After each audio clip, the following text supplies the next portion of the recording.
Coming up on this episode, the Warriors may have got their second straight preseason victory, but it certainly came in vastly different fashion to that of Saturday's win over the Clippers. I'll have all the major takeaways from the 122-112 victory over the Kings.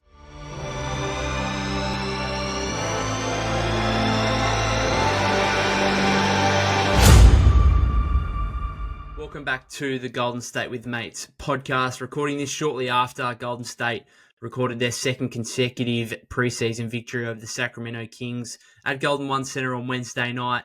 A 122-112 victory, very fun game to watch, much more aesthetically pleasing from a fan standpoint compared to that of Saturday's win over the Clippers. The Warriors told us, Steve Kerr told us, that they would be a high-volume three-point shooting team again this season, despite the departure of Klay Thompson, and that's proving to be the case. And completely contrasting fortunes between these two games after the Warriors went 11 of 48, less than 23% from beyond the arc on Saturday.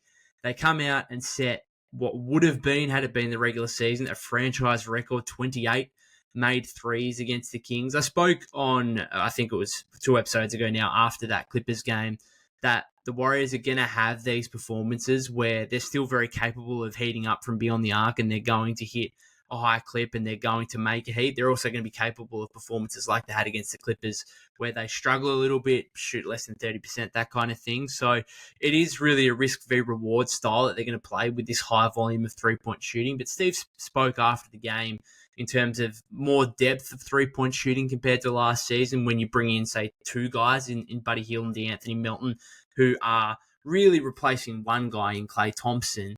And that was fully on show in this one. Those 2 guys combined for 10 made threes. Buddy Hield went 8 of 9 from the floor, 6 of 7 from three-point range, a game-high 22 points. Melton, who came off the bench in this one, had 16 points, 4 of 9 three-point shooting, I think it was. Jonathan Kuminga went 4 of 7 from three-point range. I mean, everything was just falling for both teams to a degree, but particularly for the Warriors from three-point range, who, I mean, I saw Kyle Anderson make a contested three-point jumper in the corner. I think, was it late in the third quarter, maybe early fourth quarter. And at that point, I was just like, okay, this is the kind of night it is. You're just making absolutely everything. Kuminga, as I said, not a noted three-point shooter, but wasn't afraid to let it fly and showcase his improved jumper in going 4 of 7, as I said. So certainly a fun game. Plenty of defensive concerns, particularly in that first half where the Kings had their main guys out there. DeMar DeRozan was, unstoppable there in the first half, 15 points on a perfect 6 of 6 shooting. Warriors gave up 41 points in the second quarter alone. Despite going 15 of 27 from beyond the arc in the first half, they were actually down by 2 points at halftime. So certainly some defensive concerns there. Steve was asked about if he liked anything basically on the defensive end, and he said, no, not really. So plenty to work on there, but I think the Warriors have a roster that can be more than competent on the defensive end of the floor. And I think there's always question marks on how much guys are really pushing themselves defensively in the preseason. And I think that showed a little bit from both teams in the first half, and in the fact that both teams were able to shoot so efficiently. But plenty to take away from this one for the Warriors. And I think a much more optimistic outlook after this game than what we had after the Clippers game, which was a bit of a dire affair. Again, the shooting wasn't good whatsoever. It was dismal. It was terrible. This one, a little bit more optimism with just how good the offense looked. And I think that was always a big question mark looking at this roster across the course of the offseason is, how can this offense, without a second co-star for Steph, how can this offense be not even just elite, but like just above average and get themselves in a position where they can be a legitimate playoff team in the Western Conference? And seeing a performance like that today where, again, I don't think there's a second star there necessarily, but if you're getting contributions from so many guys and you've got guys who can go off in each individual game, it's getting late here. I think that gives the Warriors the makings of a pretty good offensive team. Now, where that leads them, who knows? And again, I think the defensive intensity from Sacramento could have been much better, as it could have been for the Warriors. But certainly a positive performance from Golden State, as much as it can be in a preseason game, and as much as it can be when, again, you're talking about them losing the first half against the Kings' main guys. And then I think in the second half, one, the volume of three-point shooting just proved too much for the Kings, and secondly, the depth on the Warrior roster compared to the Kings, I think, was on show as well. And I think Steve wanted to push his guys a little bit more in this one. You can tell that just from the minutes that they played. Wanted to push his guys a little bit more than what Mike Brown wanted to do for Sacramento. So, positive outcome. And now we look forward to Friday's game against the Kings back at Chase Center, first home game for the season, again, albeit a preseason one. I want to go through every player individually here because a lot of positives to take away, mainly positives, but a few negatives as well. Not necessarily negatives, but players that would certainly leave the game disappointed. Let's start with Buddy Hield because I think he was the story of the night for the Warriors. We've been speaking about him so much over the offseason as the replacement for Klay Thompson from a pure shooting standpoint. And I mean, that was showcased. There's very few people in NBA history who can even sniff Klay Thompson when it comes to the level of three-point shooting that he's provided throughout his career. But if there's someone that can get the same ballpark at least, it is Buddy Hield. I mean, this is a guy that's made the most threes in the league over the last 5 years. We know he's always been efficient above 40% for his career. And again, he's going to have nights like these where he responds from the 1 of 5 shooting output against the Clippers with just an extraordinary display from the get-go. When he came in late in that first quarter, he had 8 points, a couple of threes, 3 of 3 shooting in less than 5 minutes to close the first quarter. Essentially repeated the dose in the second quarter, where again, he came in kind of in the second half of the second quarter, had another 8 points on 3 of 3 shooting, ended the first half with 16 points on 6 of 6 shooting, 4 of 4 from three-point range, and then added another 3 early in the third, missed one to ruin his perfect shooting, but then made another one in the fourth to finish with, as I said before, a game-high 22 points, 8 of 9 shooting. Just unbelievable. The one really big positive, I think, for Warrior fans watching Buddy Hield is not necessarily the shots going in, because, he's an elite three-point shooter, and he's going to have games like this where he goes completely off. But I think in the grand scheme of things, the biggest positive was just how open he actually was on some of these attempts. And I think that would tell you a couple of things. First of all, it might go to Sacramento's lack of intensity defensively. Maybe there's an element of that in play. But I also think it goes down to how well he actually moves off the ball and how well he might actually fit in this Warrior system.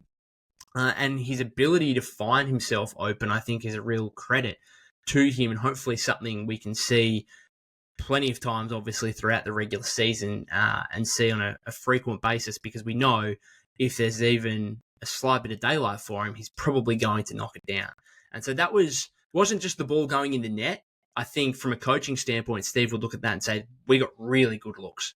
And particularly Buddy Hield, who you would think defenses would be trying to clamp this guy down at all costs. I think he got some really, really good looks, which goes to him individually being able to get open, but also the team being able to find him in those open spots. Had a couple of nice layups as well. I think the threat of him as a shooter can be utilized in a few different ways, whether it's him, pump faking and getting to the rim, or, pump faking and kicking to another shooter. I think his threat as a three-point shooter can nearly mirror Klay's. Be very close to anyway. I think as a shooter, you're going to have some inconsistent nights. He's not going to go 8 of 9 every night. He's also not going to go 1 of 5 like he did on Saturday every night. I think overall, though, if this guy can, average 15 points a game, 12 to 15 points a game on above 40% from three, I think that's a really, really good result for the Warriors, and can turn out to be a really valuable contract, given the Warriors have got him under lock and key for 4 years if they want, for less than $40 million. I think that's really good. Talking of team-friendly deals, D'Anthony Melton. So really interesting that the Warriors went to a completely different starting lineup in this one. I'm not completely different. I mean, 3 of the 5 were the same. But so Melton comes off the bench in this one. Pod starts. And then you have Looney coming in for Jackson Davis as the starting center as well. I actually think, despite the fact Pod started and played okay, and Melton came off the bench and played really well, I think this game actually just further proved that Melton should be starting next to Steph.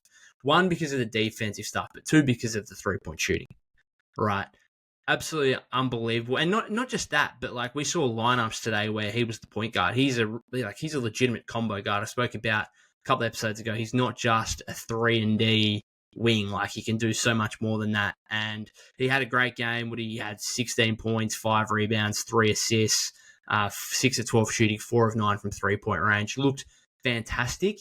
And I would expect like that to me, that game, despite playing so well off the bench, it only furthers his place or his hold on that starting 2-guard spot for me. 1 year, $12.8 million contract. I know there's already been chatter about how he performs this season and how that's going to translate to what he could get in free agency next offseason, and whether that $12.8 million that the Warriors gave him last offseason now, whether that is enough to then be able to re-sign him next free agency, where the maximum they'll be able to give him is 20% on top of that 12.8, so like around $15-16 million. Is that going to be enough? I mean, if he keeps playing like we've seen in the first 2 games, albeit it's 2 preseason games, it's limited minutes, we understand, but my goodness, he looks so good. He fits so well in this system, and I think from the 2 games so far, I think D'Anthony Melton would have to be the biggest positive over the course of these first 2 preseason games. I can't understate how good he looks, particularly offensively, and then we know what he can do on the defensive end. Just shooting the ball really well, making good decisions, finding, as I spoke about with Hield before, finding space, moving off the ball really well, and just you can see why the Warriors went out and targeted him just hours after Klay, not even hours, like an hour, was it, that they signed D'Anthony Melton after Klay announced his intention to go to the Mavericks. Like, really a perfect replacement. A perfect replacement, albeit Hield is probably the one from a pure shooting standpoint that will replace Klay, but you can still see Melton averaging, I mean, he's averaged, 5 attempts in his career per game before in a season. I'd expect in this Warrior system, with the amount of 3-point shots that they want to get up, I'd imagine he could average 7 a game, really. So just a huge, huge positive for the Golden State Warriors. D'Anthony Melton, unbelievable. The other starters here, or not the other starters, because Buddy Hield and D'Anthony Melton both came off the bench, but for the starters, Kuminga, really, you got a bit of everything from JK, but offensively was excellent. 16 points, 6 of 11 shooting, 4 of 7 from 3-point range, plus 9 in the game. So he was certainly a positive, and the shot looked really good. I mean, again, not only the fact that it went in, but it was pretty fluid, no hesitation from him whatsoever, clearly trying to showcase to Steve that, hey, I'm a small forward. I'm showing you the shooting ability to be able to play me at the 3 next to Draymond in a center or whatever else. I still think the Warriors' best lineup is probably Draymond at the 5, and we saw that again a little bit in this one. But JK, positive performance. Some of the fouling issues, I think he had 4 fouls within the first 13 minutes of the game, almost, or within his first 13 minutes out there. Obviously would have been pulled at 3 fouls had it not been a preseason game. Did well, I suppose, not to get into any more foul trouble after that. He played 20 minutes. But some of the ill discipline and some of the mistakes defensively continue to be there. And I think that's going to be an interesting point of emphasis heading into the season. It's fine now, it's okay now for Steve to see some of those mistakes and think, we'll just let him play through it. That's fine, it's preseason.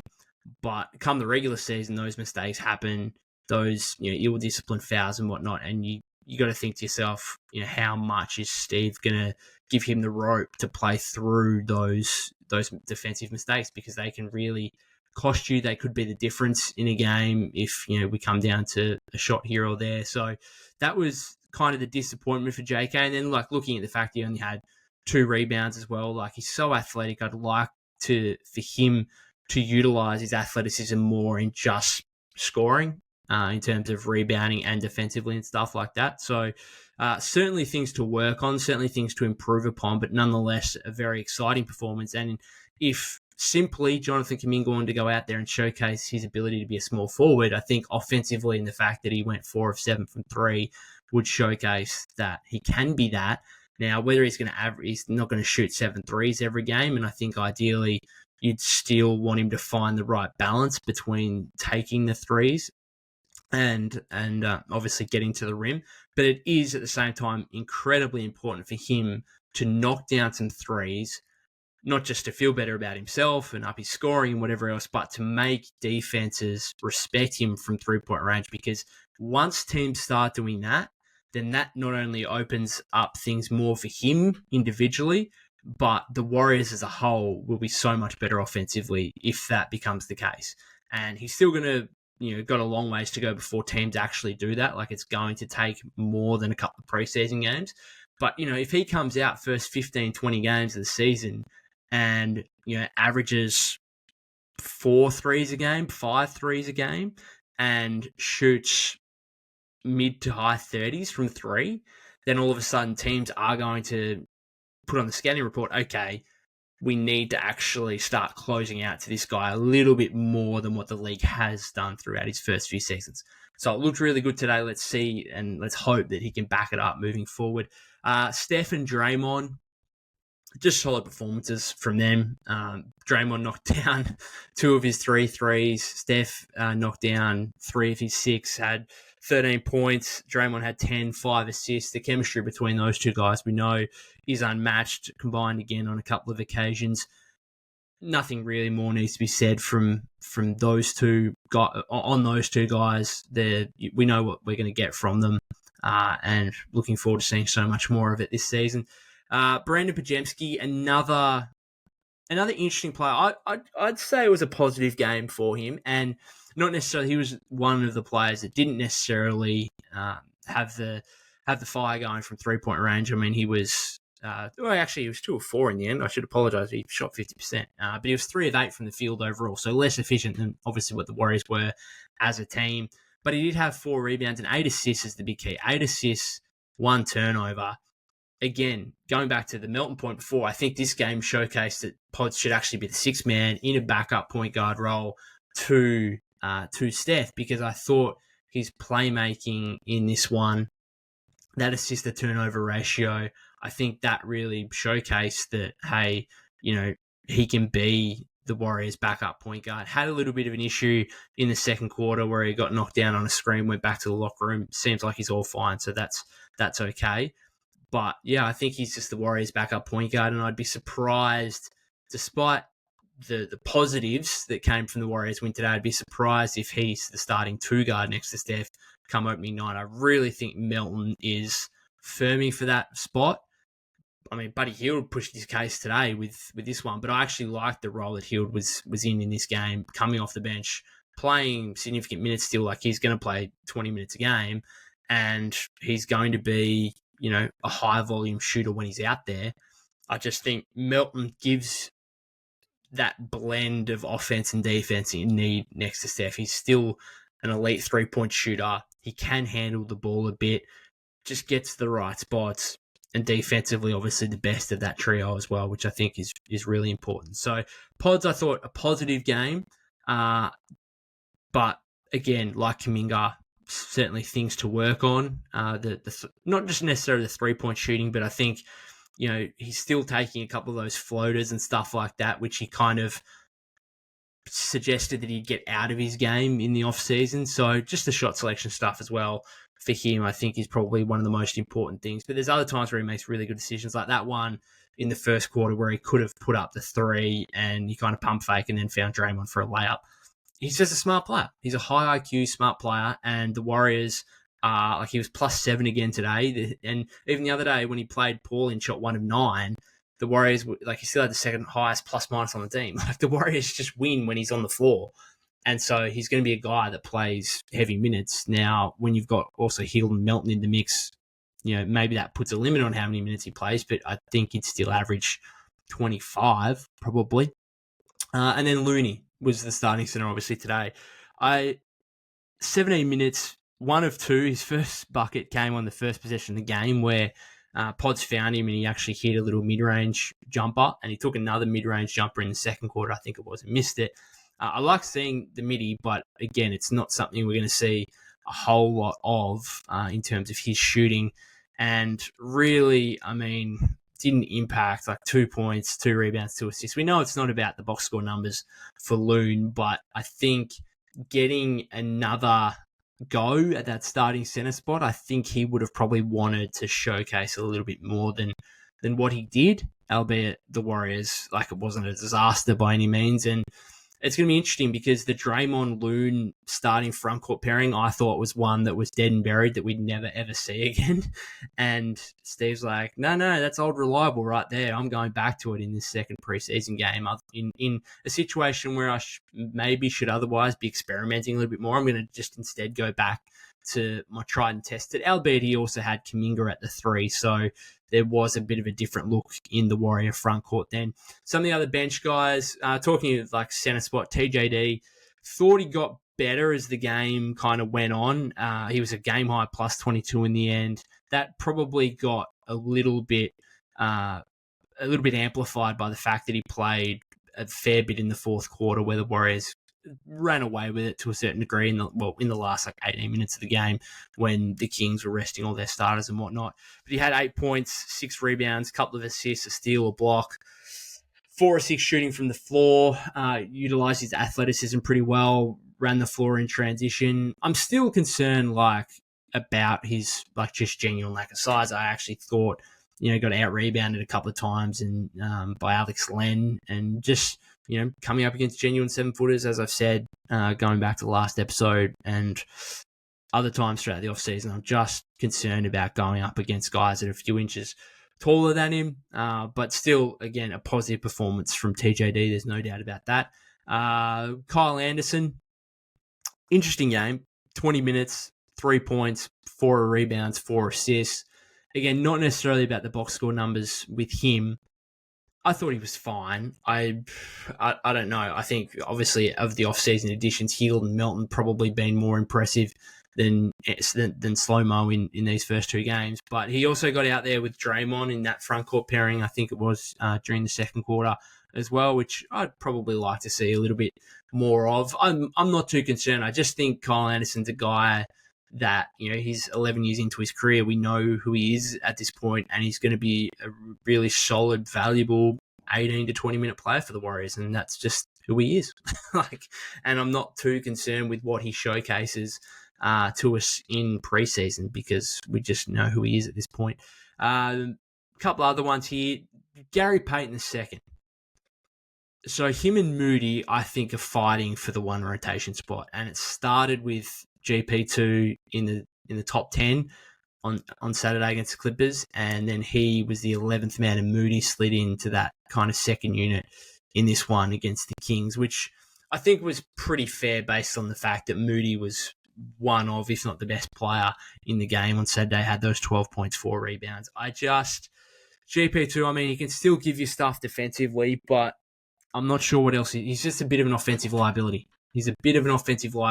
And I'm not sure how much he's going to play. I think he's legitimately the 12th man. Like, you're talking about Wiggins still to come back. I'd be surprised if GP2 is playing.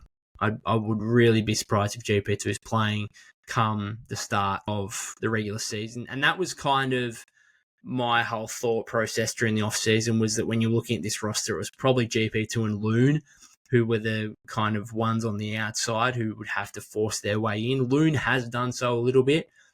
He's probably got more of a track record, given he's now a decade into his career. He's a 3-time champion. He's been a proven starter for the Warriors. GP2, he's just been too injured over. He's had one really good season in 21-22, helped the Warriors win a championship. Since then, 66 games of a possible 164 in the last 2 years. We just haven't seen it enough, and I'm not seeing enough so far in the first 2 preseason games to suggest that he should be playing anywhere kind of upwards of 10 to 15 minutes. I think, again, I'd be surprised if he's in the rotation whatsoever. He's really, at this stage, he's still a handy player to have because he's a plug-and-play guy where if someone is going off, like if the Warriors are playing the Kings during the regular season and De'Aaron Fox is going off and the Warriors don't have an answer for him, then Steve looks down the bench and says, Gary, get in here right now. He's still handy to have from that aspect. He's still the Warriors' best perimeter defender, their best option in cases like that. If, a guy like Wiggins, who's obviously the primary perimeter defender in the starting line, if he's getting cooked and can't stop anyone, GP2 is there as a break glass in case of emergency. I think that's okay to have. It's probably not a complete necessity. Like I think he's making $9.1 million this season. I think there is a suggestion there possibly that you could utilize that in a trade for someone else, whether it's, combining salaries and getting to a guy making upwards of 20 plus million, or, simply another guy around that price range where maybe they could fit the system a little bit better and be in an area of need, whether it's more front court shooting or whatever. Again, break glass in case of emergency kind of guy right now, not a guy that's going to be a nightly member of the rotation. And a guy also who, you have a couple of injuries, then sure enough, he's going to be there and in the mix and probably going to play okay for you. Like, he's going to be solid enough. He's just not doing enough compared to a guy like Moody, who I thought was solid. Certainly wasn't as good as Saturday's game, but he still finishes with 9 points, 3 assists, a steal, a couple of blocks, 3 of 9, 2 of 6, so not overly efficient compared to his teammates, but he was still a +8 in the game. I think you just got to give him more opportunity. I just don't think there's any reason why GP2 would go above him in the rotation. And, you could also make the argument that Moody could go above guys. I mean, the Warriors bench just looks stupidly insane, really, when you're talking about if they're bringing either Pods or Melton off the bench. They got Hield coming off the bench. They got Anderson coming off the bench. They got Moody coming off the bench. It's just like they're deep. They are so deep. We've been saying it all off season, and so therefore that limits how much game time Moody's going to get. But I still think when Steve's configuring the rotations, yes, there's going to be nights where things call for something different. But I still think that Moses Moody should probably be averaging 20 minutes a game this season. I think all Warrior fans would like to see that, and I think there's certainly upside still in him, and I think the floor now is high enough where he's just gone past a guy like GP2, and there's probably no reason to go back to GP2 unless there's a specific game situation that calls for your best perimeter defender to go and lock someone up who's absolutely torching you. Otherwise, Moody should just be playing ahead of him. I don't think there's any doubt about that. Anyone else here? Lindy Waters played 13 minutes, just went 3 of 5 from deep again after going 5 of 7, hitting that insane game winner on Saturday. He didn't get any run in the first half with the main rotation. Again, all his minutes came in the second half, which is a little bit disappointing because I spoke about after that Clippers win, I would like to see Lindy Waters play alongside some of the regular guys in the main rotation. I think he deserves that. But like we speak about with some of these other guys, like a Moody and stuff like that, it's like, okay, if you want this guy to play minutes, you got to take the minutes from someone else. It's not a simple case of, he needs to be playing. It's, no, okay, well, he needs to be playing, yeah, but for who? And I don't know where his opportunity comes from. Like, it's just, I actually feel bad for him. I feel bad for him because he's kind of come to a similar situation like he was with the Thunder. Now, the Thunder have a lot more talent than the Warriors at the highest end, but in terms of the depth, fairly similar. And just, he's going to be a guy who might play in 25, 30 games this season, and he's probably going to perform all right for you in those games, and he's going to shoot 40% from 3, and if there's any garbage time minutes, he's probably going to shoot the crap out of the ball. He's going to look great, and then at the end of the day, you question to yourself, okay, where do the minutes come from if you want him to do anything more than that? And it's just difficult. I don't know what option there would be around the league. Like, if I was another team looking at these preseason performances, I'd already have him in mind as a trade target. Like, I don't know, a team like the Lakers maybe need a bit more three-point shooting, could utilize a guy like that. I'm sure there's plenty of other teams around the league that could utilize three-point shooting who could look at him and say, yeah, he could maybe be top 10 in our rotation. Unfortunately, the Warriors, he's like the 13th guy in the rotation. And as good as he's been, damn, he shot, 8 of 12 from three-point range throughout the first 2 games, going at 66.6%. And yet, I understand why Steve wouldn't give him any more minutes than that, because I don't know who he's surpassing. So, anyway, a lot of the other guys didn't play as many minutes. Guy Santos played 8 minutes. I liked he had a nice move to the rim, finished, and one that he missed the free throw on, but that was a nice move. Outside of that, not a whole lot. And then Beekman played 4 minutes, hit a 3, good for him. Spencer played 8 minutes.